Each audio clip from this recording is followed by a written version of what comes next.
Hey guys, we're gonna show you how to change engine air filter on a Jeep Wrangler. This is a K&M Performance air filter, roughly 60 to 80 bucks. We'll leave a link in the description. Very simple and easy to do.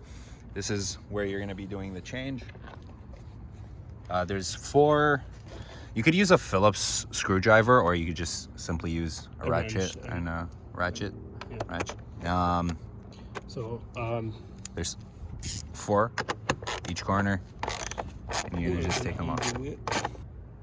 All right, once you've removed the bolts, what you're gonna do is just open up the case. Just take that and out. Take the old filter out.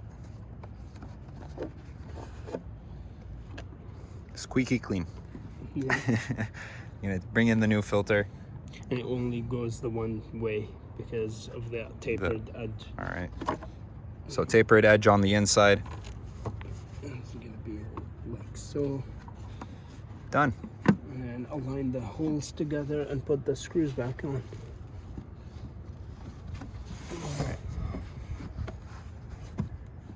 And that's it. You screw it back on and you're good to go. And that's how you change an engine air filter on a Jeep Wrangler.